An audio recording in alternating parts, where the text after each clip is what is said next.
this edition of Southern Newsweek, it's lavish, unique and almost finished. Dunedin's old prison facelift nears its completion.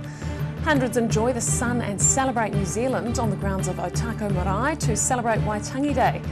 And 74 years after a wartime tragedy, answers to lingering questions are found on the other side of the world.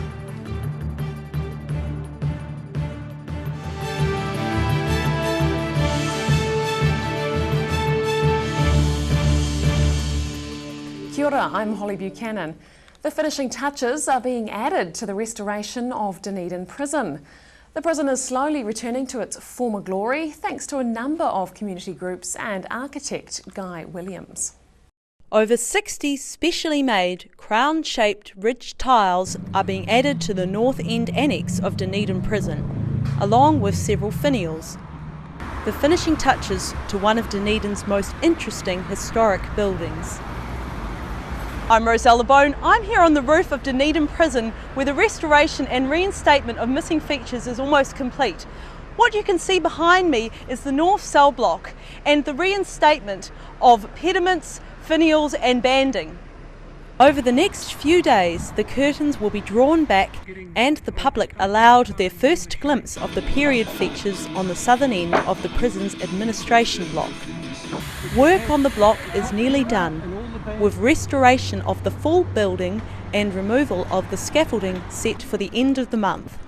There's been a great deal of work go into the south cell block here in this area.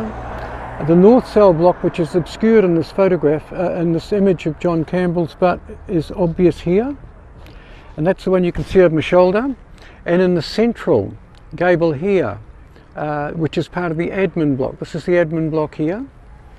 So this is really stage one of what probably will be quite a big project to bring this building back into a new civic use for the community. The prison was built 120 years ago and Williams says its period features are slowly being reinstated. Had all its decorative details hacked off. I've redrawn those and created the working drawings for the people to go and install all these decorative details back onto the building. Most of them had gone by the late 1940s. The Dunedin City Heritage Fund, New Zealand Lotteries and the Otago Community Trust have all contributed towards the $600,000 cost. Roselle LeBone, The South Today. All Black and Dunedin-based rugby player Ben Smith has turned down an offer to play in France. After announcing the decision, he faced a barrage of questions. Speaking to a packed media scrum, the versatile utility back says he had many reasons for staying in New Zealand. It wasn't about the money, it was about the lifestyle. I think the guys that go over there have a really good lifestyle, but I think I said yesterday that the lifestyle that I can get here over the next few years is pretty exciting, and getting a good mixture of having time at home with family and getting some good rugby in as well. So I think I can get a good mix by staying.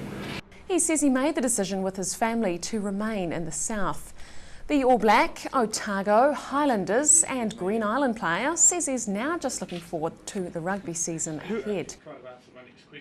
A little bit of rain did not dampen spirits as many hundreds of people converged on Otago marae for Ngāi Tahu's Treaty of Waitangi Festival.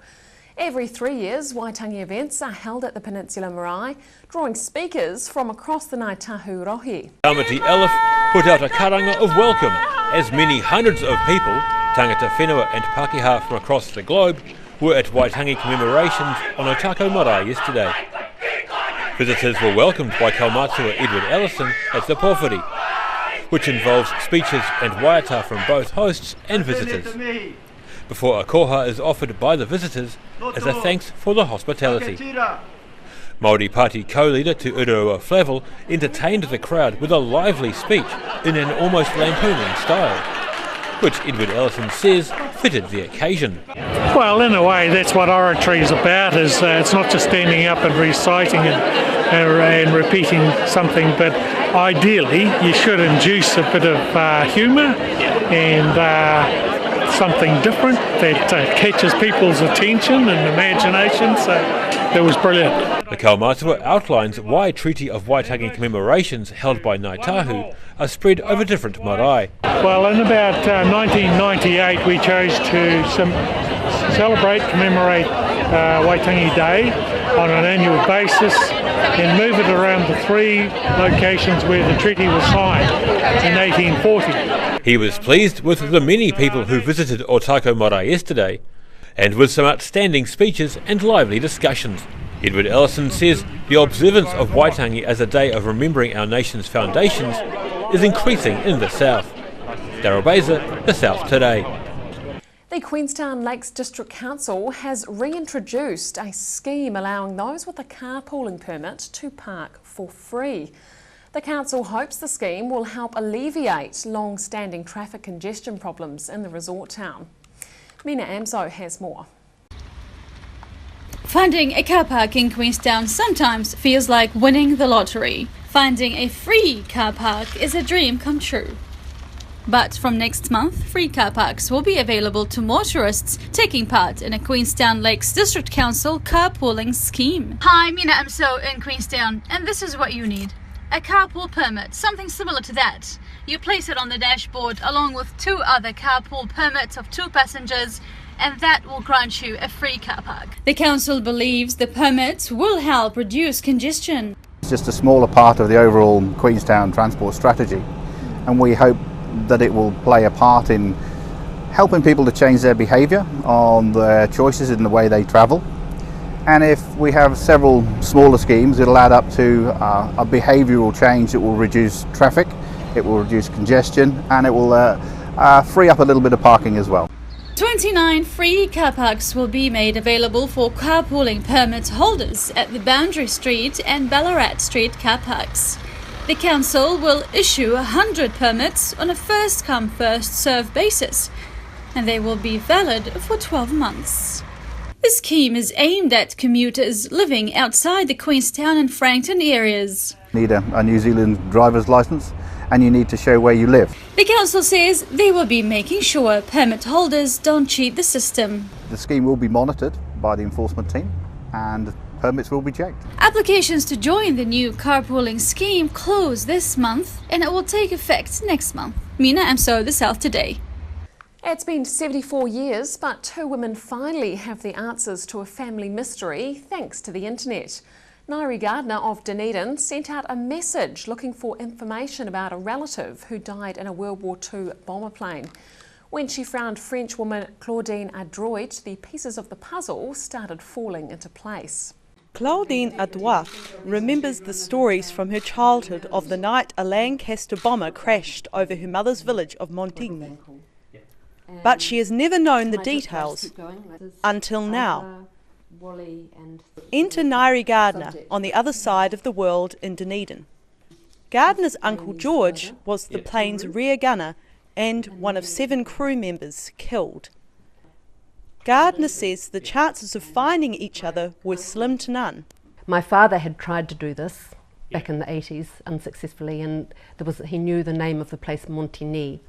So my brother emailed to the town hall, and then the mayor didn't know what it was about, so he gave this email to a friend who's an English teacher, and then she called me and she said, I think you're the right person. Gardner has been able to uncover more details about the identities of the other crew members who died. It's very bittersweet, but and there's all sorts of questions about Bomber Command and what they did and the fallout from the people in France and Germany who were killed by Bomber Command. But on the other hand, they were doing the job they were sent to do.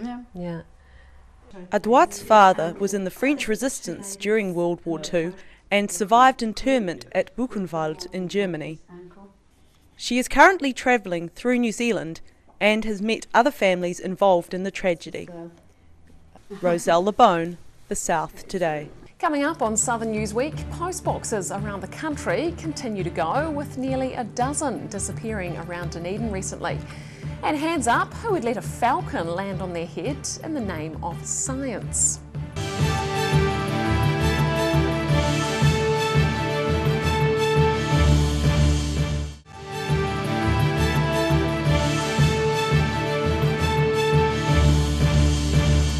Welcome back. Dunedin suburbs around the region lost a number of post boxes recently as New Zealand Post continues a nationwide cull.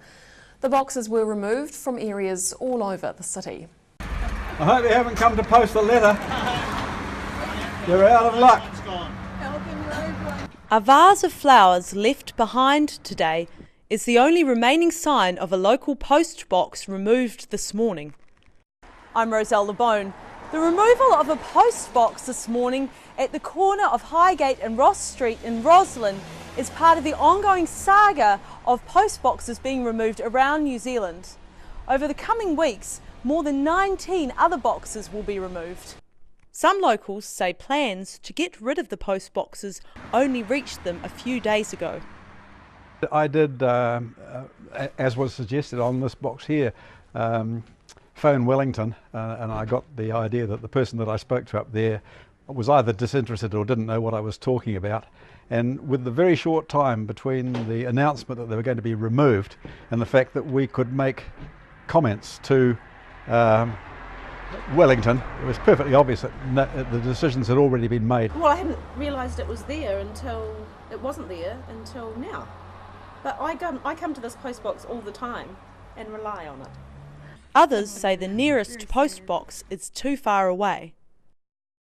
As ratepayers, we deserve to have a post box on this corner. Local proprietor Chris Collins owns much of the shopfront space on the street. He says the post box, right outside his shop, was practically his own, and it's a sad day for the community. They've worked as nurses, they've worked through the hard years, the 50s, the 60s, the 70s.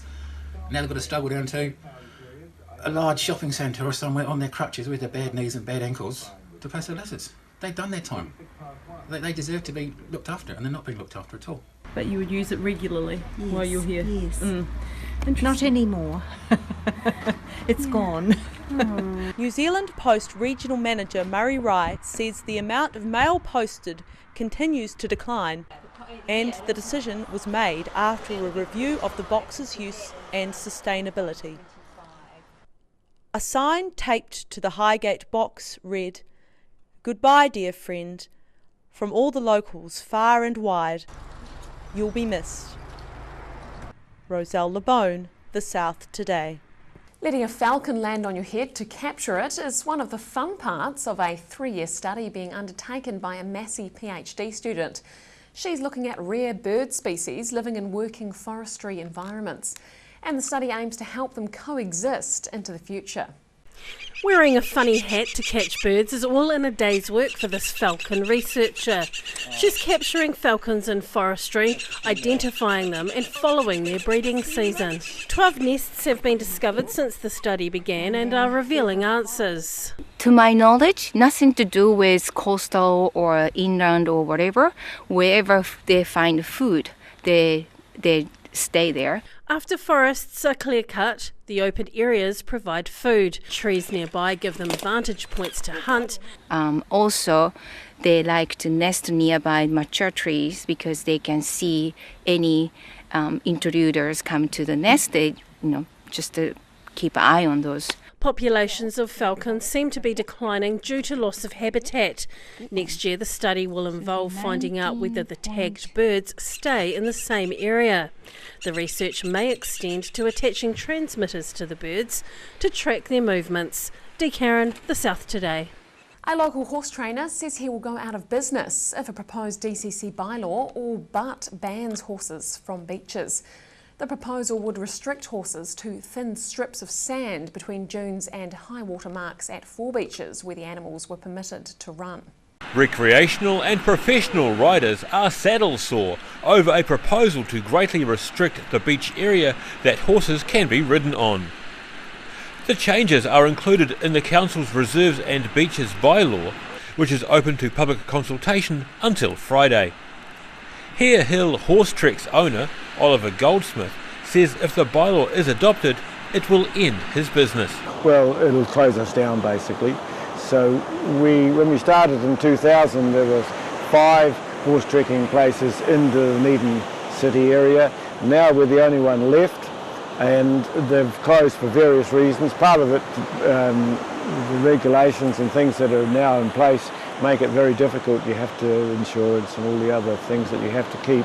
He says the council didn't contact stakeholders like himself, and he only found out via a mate. I wasn't sure until about a week ago when someone from Aramoana here, Kevin, he rang me up and said, did I know that the DCC were planning on closing the beaches in Dunedin to horses? And I said, no.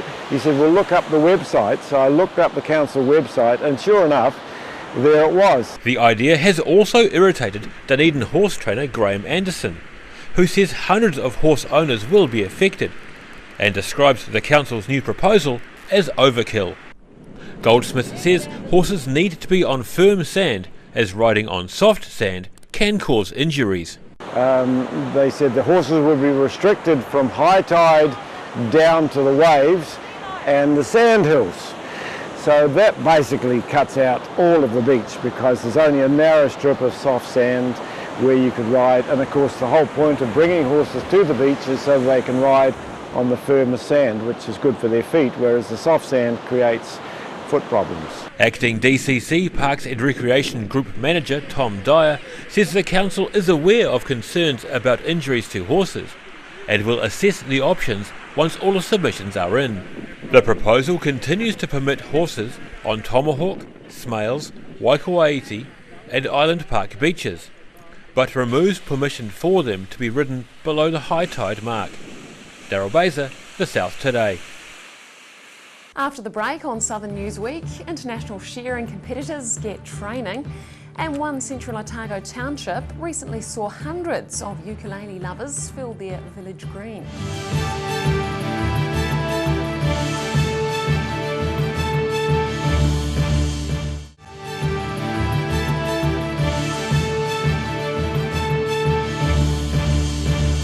Welcome back. International shearers of all disciplines headed to Mount Linton Station for 2 days of shearing training recently.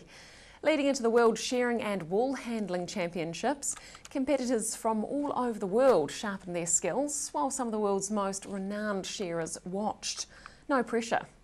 Hoping to be a cut above the rest, World Shearing and Wool Handling Championships Organising Committee Chairman Tom Wilson shares his knowledge with competitors as they train for the World Shearing and Wool Handling Champs. The competitions begin on Wednesday, and event spokesman Nick Jeffrey says the machines are blazing this week. We've got a good majority of the countries who are attending, 32 of course in total coming to World Champs. A lot of them are here of course to get tuition from some of the best in the business, including past world champions, the likes of Tom Wilson, our organising committee chair. The training days had been vital in helping shearers touch up their skills before the Champs, with less than a week to go. The World Shearing and Wool Handling Championships representatives are being held in Invercargill. One of the international competitors honing his craft is American blade shearer Kevin Ford, who offered something different for spectators this week. Ford has competed at numerous World Shearing Championships and is a renowned blade shearer in the States. And it's all on for young and old next week in Invercargill. I'm Nicole Sharp for The South Today. A leading second-year history student at the University of Otago is this year's recipient of a prized internship at Toitu Otago Settlers Museum. Tom Rawcliffe will be spending 6 weeks researching and revamping the timeline in the 20th century gallery. And he's helping to change the focus from food to Dunedin's disappearing icons. As intern Tom Rawcliffe and curator Peter Reid look over the current timeline boxes in the 20th century gallery, it gives them inspiration for a new theme. The current displays are based on food and show decade by decade what we were cooking in New Zealand and the objects we were using to cook with. But these boxes are going to be changed, and they'll be revealing icons of Dunedin that have vanished over the last 100 years. So various sort of industries and businesses, grounds like Carisbrook, Bell Tea, department stores, even buildings like the old Stock Exchange building. So just researching a lot of that stuff. As a successful second-year history student, Rawcliffe was awarded the internship by the Otago Settlers Association. Not being a local, much of the information is new to him, and he's discovering what was significant to the people of Dunedin over the last century.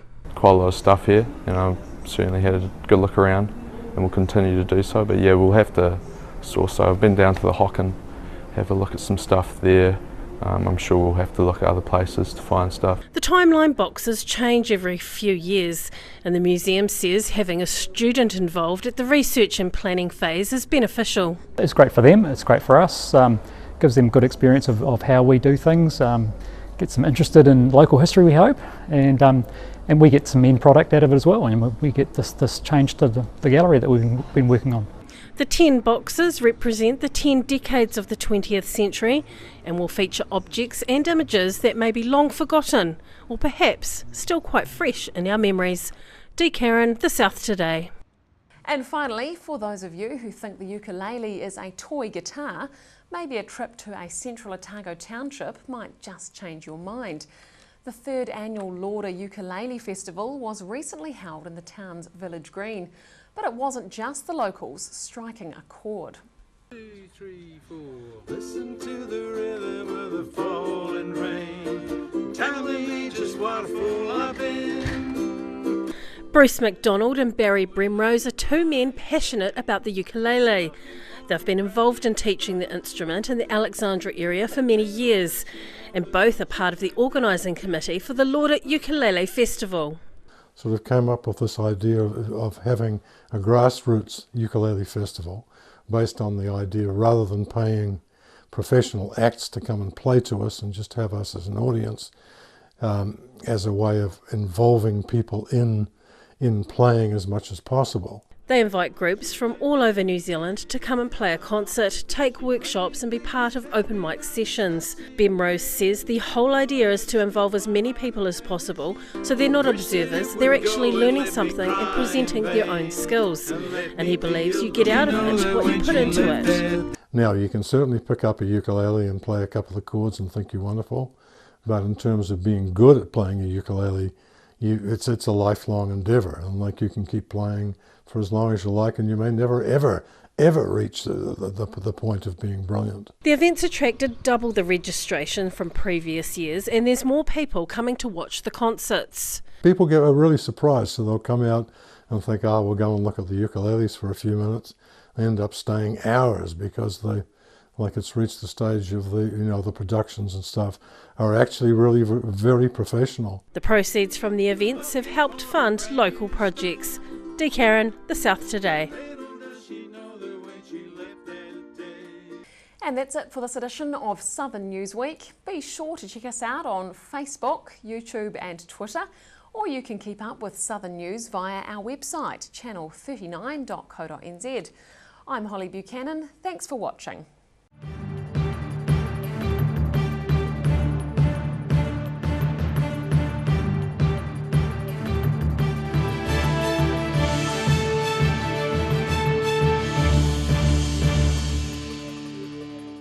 Supporting local content so you can see more of New Zealand on air.